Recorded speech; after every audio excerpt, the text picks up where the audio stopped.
Ninguém sabe como a pedra chegou aqui, ou o que as runas entalhadas nela significam. Poucos sequer lembram de como o vilarejo surgiu em volta dela. Quando as tempestades chegam e a pedra puxa os relâmpagos do céu, forasteiros se encolhem e temem. Mas nós quase nem lutamos. Nós vivemos aqui, sabe? Essa vila Stonetop é o nosso lar. Não é um lugar glamuroso, longe disso. Mas nós cuidamos uns dos outros. Podemos nem sempre nos dar tão bem, mas nós somos uma comunidade. Todos contribuem e todos dividem.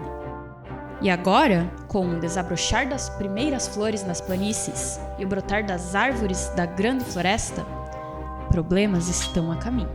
O próprio mundo está escurecendo, como o céu antes de uma tempestade de fim de verão. Todos sentem. O povo está ficando com medo. Você e eu, nós somos aqueles que o povo procura quando está com medo. Goste disso ou não, nós somos os corajosos, os espertos e, bom, sim, os estranhos também. Essas são boas pessoas aqui em Stonetop, nossos irmãos e irmãs. Se nós não nos erguermos para protegê-los, quem vai?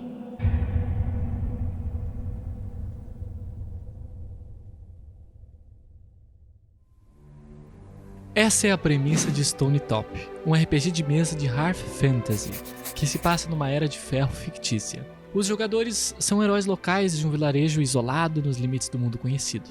Um mundo repleto de ruínas do tamanho de gigantes, espíritos da selva, fadas e as coisas abaixo. É um jogo onde vivemos as estações, os anos ou até mesmo as décadas desse local, enquanto a própria vila cresce junto com os personagens. Stonetop é um sistema extremamente criativo e bem escrito, da mesma vertente de jogos como Dungeon World, o mundo dos PBTAs, que é uma estrutura de design de RPGs de mesa focada em narrativa compartilhada, conversação e regras mais voltadas para a narrativa do que em simulação complexa. Nesse tipo de sistema, o que os jogadores vão estar fazendo na narrativa vai sempre vir em primeiro lugar, e isso vai eventualmente ativar alguma ação. E é aí que entram os dados e a imprevisibilidade. Por exemplo, você quer amassar a cara de um bandido com uma cotovelada.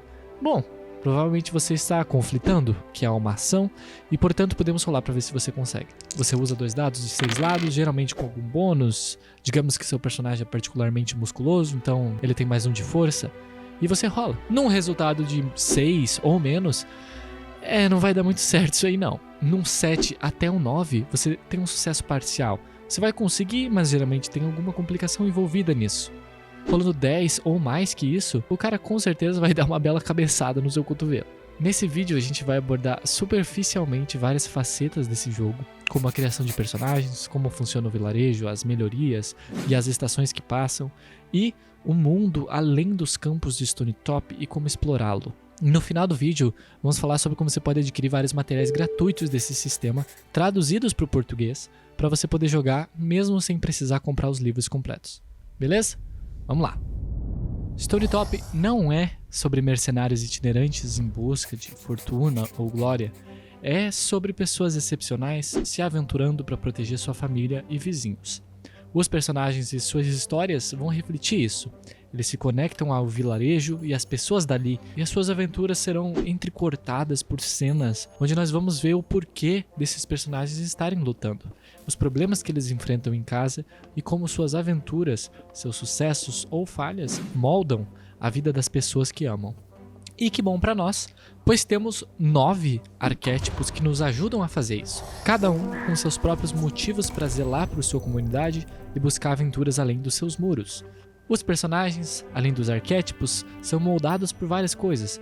Seus atributos, força, destreza, constituição, por aí vai. Seus instintos, as escolhas de passado que cada arquétipo fornece, posses especiais, ações e características únicas para cada um também. O instinto é algo que orienta seu personagem. Quando em dúvida, geralmente é isso que vai guiar suas decisões durante a jogatina. Eles têm uma função mecânica também que é, se você demonstrar ou batalhar contra seu instinto durante o jogo, no fim da sessão você vai ganhar experiência para poder subir o nível do seu personagem. Após todos escolherem as habilidades, o instinto e tudo mais, vocês vão criar relações com os outros personagens, além de conexões com moradores do vilarejo que todos vão criar em conjunto. Nós vamos ter um vídeo separado falando de todos os 9 arquétipos em detalhes. O link vai estar por aí em algum lugar.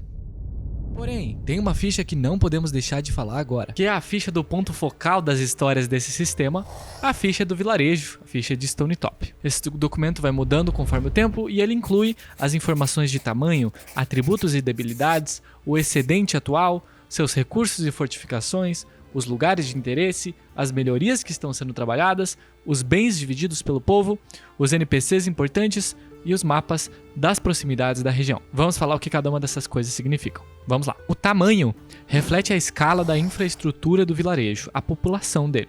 Os diferentes valores são aldeia, vilarejo, município e cidade. Pelo lado ruim, o tamanho afeta quanto excedente é consumido a cada inverno, ou seja, quanta comida é necessária para alimentar todo mundo.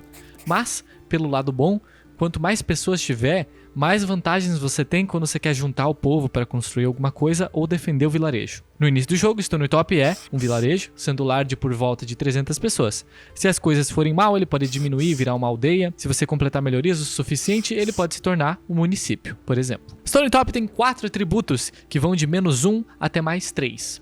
Eles são Fortuna, que representa a moral, a coesão social, e como estão indo as coisas geral. Você usa fortunas para ganhar bônus quando as estações mudam ou quando você precisa requisitar um dos bens do vilarejo. A população é o número de pessoas capazes no vilarejo relativo ao tamanho.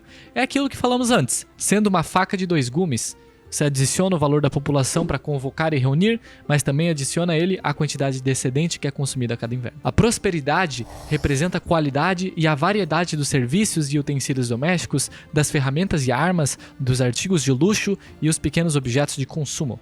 A prosperidade te ajuda quando você for negociar e barganhar. Ela também aumenta o número de usos dos suprimentos dos jogadores, a quantidade de pontos de vida que você ganha quando recupera-se em campo e também a qualidade das suas armas. Se você vê que tem algo no seu inventário que diz X perfurante, isso significa que sua arma tem um valor de dano perfurante igual à prosperidade do vilarejo. Que significa, por exemplo, se tiver 1, que ela ignora um ponto de armadura do inimigo quando dá dano.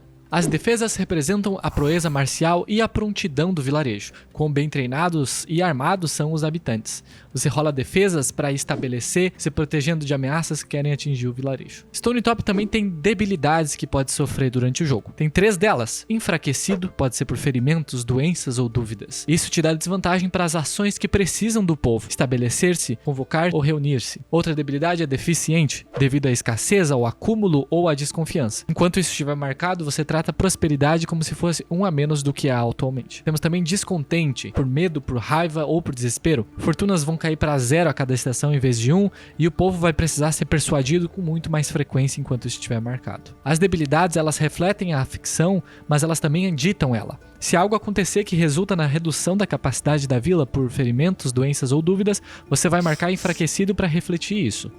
Se você marcar enfraquecido porque uma ação te pede para fazer isso, também significa que ferimentos, doenças ou dúvidas estão assolando o vilarejo. Essas debilidades duram até que uma ação como retornar triunfante indicam que elas devem ser removidas ou até que o mestre te diga para fazer isso. Excedente é um valor muito importante. Ele representa não só os alimentos que já estão no celeiro e nas despensas domésticas, como também o gado pronto para abaste, o uísque pronto para beber, as peles prontas para serem trocadas ou transformadas em roupas. É um recurso que você acumula, consome e gasta. No início do jogo, o Stone Top possui 1 de excedente e não tem um limite máximo do quanto você pode ter. O vilarejo gera excedente a cada verão e outono e consome a cada inverno. Você pode obter mais excedente por meio do comércio, participando de uma expedição para caçar animais de grande porte ou rolando bem quando as estações mudam. Excedente também é um ótimo valor de troca, que você pode usar para conseguir outros recursos ou para que as pessoas reúnam-se para um projeto. Ao lado da prosperidade da vila, você vai ver uma lista de recursos, agricultura, caça e armadilhas, pedras da velha parede e etc. E similarmente ao lado das defesas da vila tem uma lista de fortificações e outros elementos que podem ajudar a manter a vila segura, a milícia, o aro, etc. À medida que você estabelece novos recursos e fortificações ou outros elementos defensivos, você adiciona eles nessas listas. Caso a vila perca esses recursos temporariamente, ela pode sofrer debilidades. Caso ela perca permanentemente, a prosperidade ou as defesas vão diminuir. No mapa da vila temos destacado os locais importantes, como a própria pedra, o celeiro, a casa pública e assim por diante. Quando vocês criam seus personagens, você pode adicionar sua casa a esse mapa. Você também vai adicionar qualquer outros locais de interesse, como a crônica, se alguém estiver jogando com o juiz, e as casas de outros personagens notáveis. As melhorias são uma das minhas partes favoritas de Stone Top.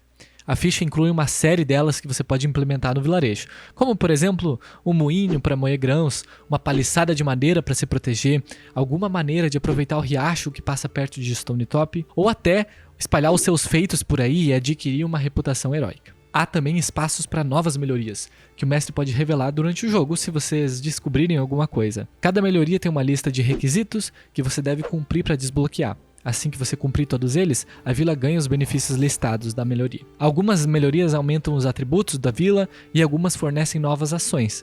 Tem melhorias também que possuem custos contínuos. Por exemplo, a melhoria Armas de Guerra requer 1 de excedente a cada primavera para a manutenção delas. Se você não pagar esse custo, perde a melhoria.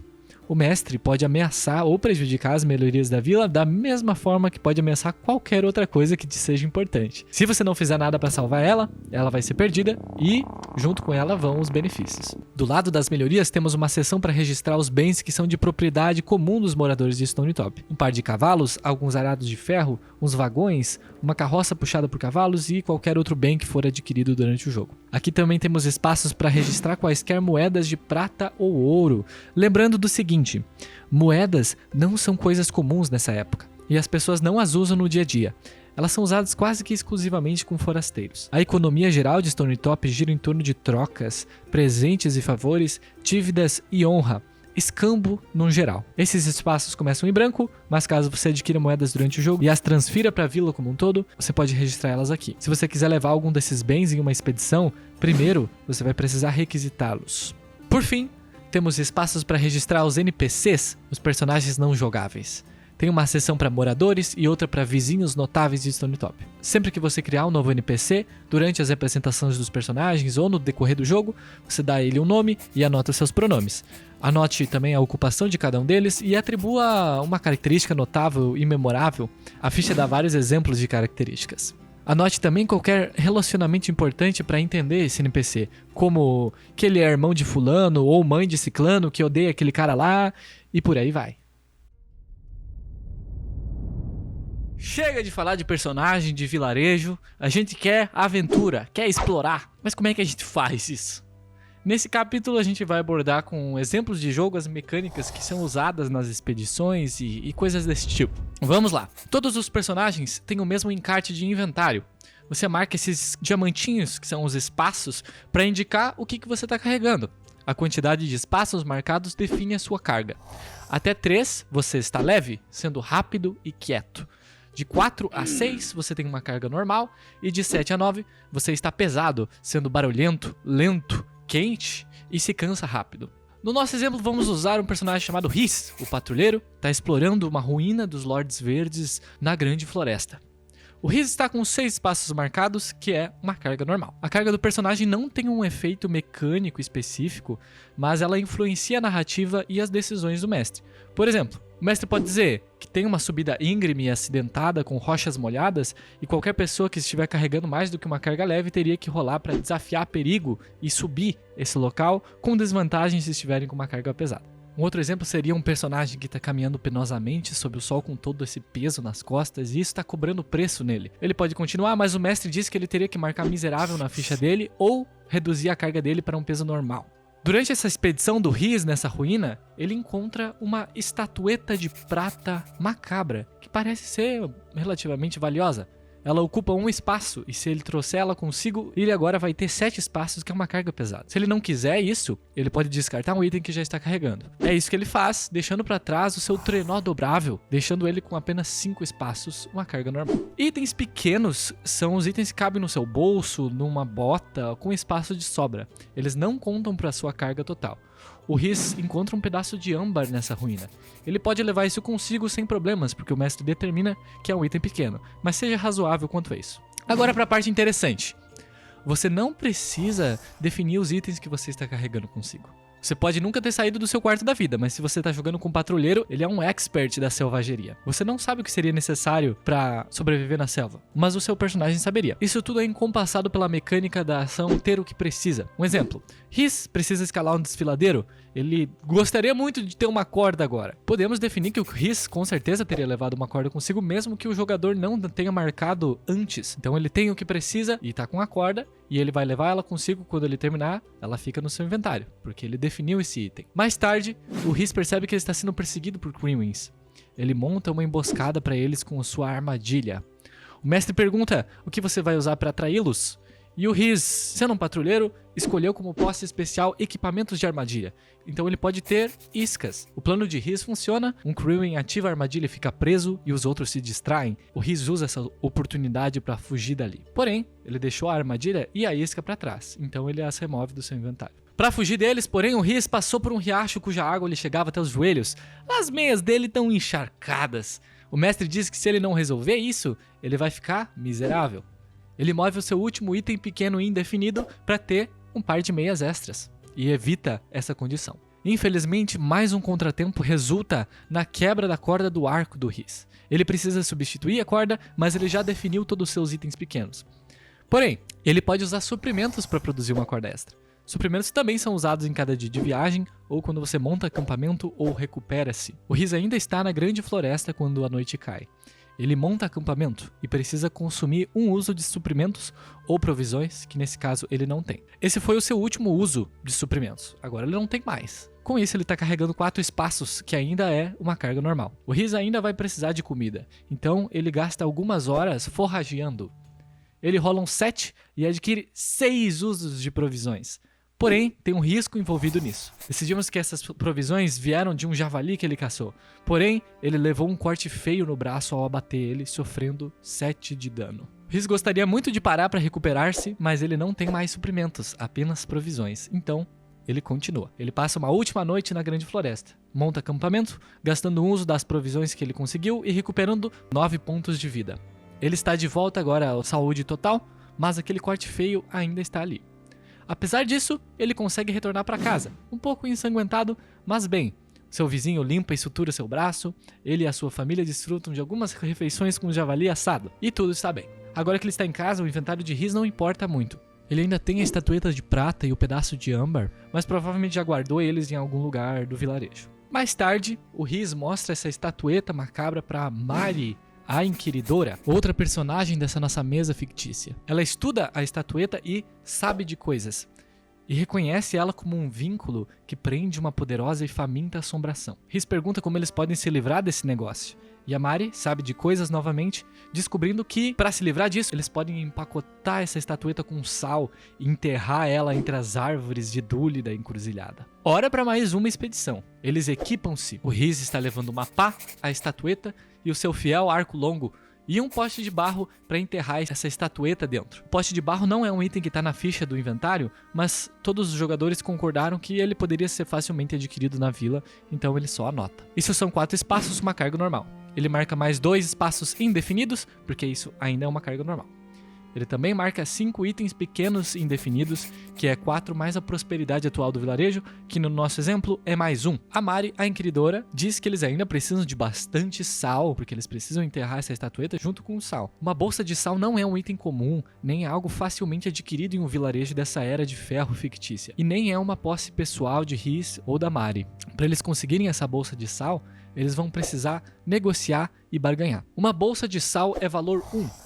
O Rhys rola mais prosperidade, que atualmente é mais 1, menos o valor do item que ele está tentando adquirir, que também é 1, para um 0, não muda nada na rolagem. Felizmente o Rhys rola um 10. Em algum momento, enquanto eles estão se preparando para essa expedição nos próximos dias, um mercador passando pelo vilarejo troca com ele uma bolsa de sal por aquele pedaço de âmbar que ele tinha encontrado na ruína. O Rhys põe o sal no pote e o mestre concorda que isso não ia contar para a carga dele, então eles saem em direção à encruzilhada. No caminho, a Mari se fere de alguma forma. O Rhys tem o que precisa, transforma um dos seus espaços indefinidos em suprimentos. O Rhys tem 5 usos de suprimento em vez de 4, porque a prosperidade atual é mais 1. E quando ele cuida dos ferimentos de Mari, ela recupera 5 e não 4, também por conta da prosperidade. Beleza. Acho que deu pra entender como é que funciona o inventário. Agora a gente quer saber o seguinte: o que acontece se aparece um desses Crewing aí na minha frente? Como é que eu bato nele? Como é que eu protejo a galera? Como é que eu assusto ele? Como é que eu quebro ele na porrada? Como é que eu acabo com ele? O que eu quero dizer é: como é que funciona o combate? Enfrentar inimigos é uma parte importante de qualquer aventura de fantasia, com toda certeza. O combate em Stone Top não chega a ser um modo de jogo distinto. Não tem um momento em que todos rolam iniciativa e regras diferentes entram em vigor. Não tem turnos e rounds onde todos realizam ações em sequência. Quando uma luta começa, a narração continua da mesma forma. O mestre descreve a situação, faz uma ação de mestre apresentando algum perigo e pergunta o que vocês fazem. Resolvemos as ações de todos, repetimos quantas vezes necessário. Isso, inclusive, é o loop central de jogo.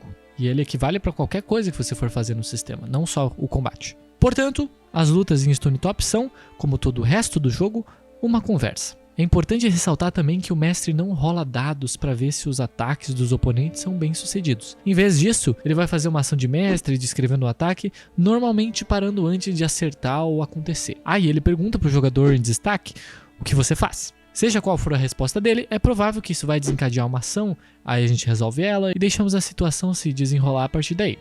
Vou dar um exemplo. Você está na grande floresta, enfrentando finalmente um desses malditos Krewins que a gente tanto fala. Ele surge dos galhos, imitando vozes para tentar te enganar, pulando na sua direção e tentando te agarrar. O mestre te pergunta o que você faz. E você, com toda a sua marra, pega a sua lança e tenta empalar essa maligna criatura. Bom, o mestre disse que com isso você está conflitando e te pede para rolar. Seu resultado é um 8, um sucesso parcial. Conflitar diz que, com um sucesso parcial, a sua manobra funciona em grande parte, mas você sofre o ataque do seu inimigo. Você vai dar o teu dano, digamos que rolou um 3, e o Krewin vai arranjar um jeito de te afetar. E isso é muito importante. Por quê? Eu já caí nessa armadilha, entre aspas, muitas vezes, que é fazer com que todos os ataques dos inimigos sejam sobre causar dano e não causarem dano por parte de outra ação. Não tem nada de errado com isso, mas se virar só um bate, rebate de perda de pontos de vida de cada combatente, o combate se torna muito menos dinâmico e interessante, sendo que o sistema permite e incentiva muito mais que isso. A moral é, dar dano quase nunca deve ser o único motivo da ação, mas geralmente vai ser parte dela. Voltando para o nosso exemplo, o Krewin atacando o personagem não significa ele dar dano. Significa que o mestre faz uma ação agressiva contra você com o oponente, informado pela narrativa estabelecida e pelas tags dos vários ataques. Que pode sim muito bem envolver dar dano, mas honestamente, nessa situação, onde o Krewin está se lançando na sua direção e você está estocando sua lança nele, pode ser que não seja esse o caso. As tags do ataque do Krewin são toque, bem de pertinho, e a sua lança tem um alcance perto, que é o alcance de armas corpo a corpo. A situação envolve o monstro pulando em você, e a gente sabe que você não matou ele com esse dano. Então, o mestre pode te colocar numa situação complicada se ele quiser, e dizer que o Krewin se contorce e você acaba fazendo um corte feio nele, mas ele rapidamente se levanta e sobe no seu ombro, na sua mochila, se agarrando no seu cabelo, puxando, se apoiando nas suas costas. Isso não foi dar dano, mas ainda assim te deixou numa situação bem complicada. Aí a ação continua, com o mestre pedindo o que você faz, ou ele pode mover a atenção para outro jogador, estabelecer o que está acontecendo com ele, e por aí vai. Como eu insinuei, então, grande parte do combate depende muito da posição narrativa do seu personagem no ambiente. Onde ele está, o que ele está fazendo, onde os inimigos estão, qual é que é o terreno, quão bem iluminado, quais são as armas e o alcance delas, o espaço que você tem para manobrar e se mover e tudo mais que for estabelecido sobre a situação. Esse posicionamento fictício afeta quais ações se ativam de acordo com o que o seu personagem faz, ou até mesmo define se essas ações são sequer viáveis. Pode ser que você esteja em uma situação tão ruim que o mestre não te permita conflitar com o oponente. Ou o contrário.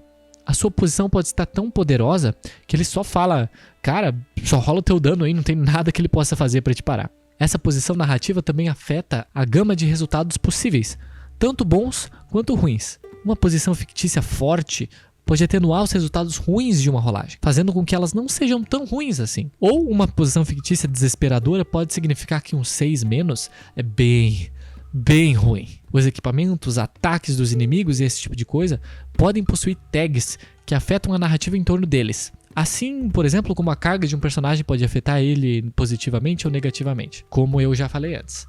Se você ataca com um martelo, ele tem a tag bruto, e portanto é bem mais fácil de você empurrar ou derrubar alguém com ele. O seu machado com a tag destrutivo, com certeza vai arrancar uns braços de vez em quando.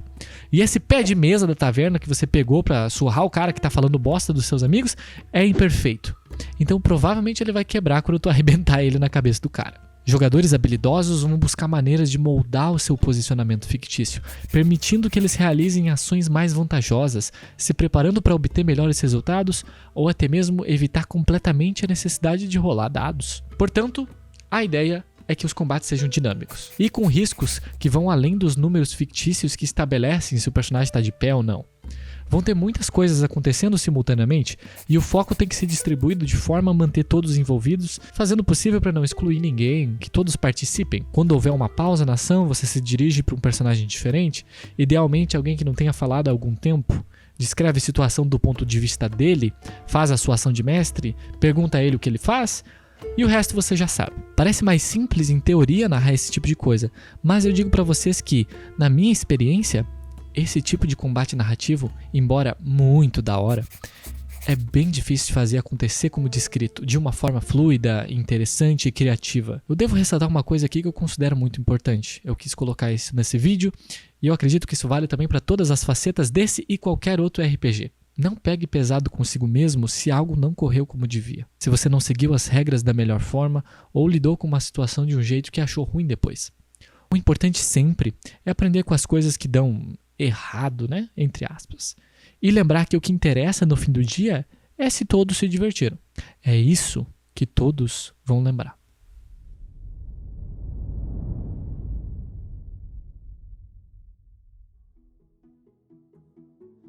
Pronto. Agora acho que já dá pra jogar uma campanha por uns 4 anos. Como eu mencionei antes, logo vamos ter um outro vídeo falando dos arquétipos e todas as coisas deles, que vai ser bem legal também. Dá uma olhada lá. Se você curtiu o conceito de Stone Top e gostaria de ver como ele funciona na prática, ficaríamos muito felizes se você parasse para dar uma assistida na nossa série, cuja qual eu sou o narrador, Crônicas de Stone Top. Os nossos episódios são editados com música, gráficos, as informações que a gente está conversando aparecem na tela, o que torna as coisas bem dinâmicas de se assistir e, acima de tudo, um grupo de jogadores sensacionais com uma dinâmica maravilhosa que me inspiram a continuar trazendo o meu melhor para a história a cada sessão. Como prometido, vamos estar disponibilizando um link aí na descrição com todas as traduções do material de Stone Top que você viu nesse vídeo. São conteúdos disponibilizados gratuitamente pelo autor e traduzidos por nós com muito carinho para que vocês usem à vontade. O máximo que a gente pede é que você curta esse vídeo, comente os seus pensamentos, o que você achou e compartilhe ele com as pessoas que você acha que vão gostar disso também. Essa é a melhor forma que você pode ajudar um canal como o nosso. Por fim, gostaria de deixar aqui os meus agradecimentos ao Jeremy, o autor de Stone Top, que me deu permissão para disponibilizar essas traduções e por ser um cara sensacional no geral, e a Lucy, a artista de Stone Top, que também foi e continua sendo muito generosa sobre o nosso uso das artes que ela fez para o livro. Todas as artes que você viu nesse vídeo são dela e todos os créditos são reservados a ela. Chequem o site dela para ver todas as obras maravilhosas que ela tem. Muito, muito obrigado por assistir esse vídeo até o final. Um grande abraço para você. Tchau, tchau.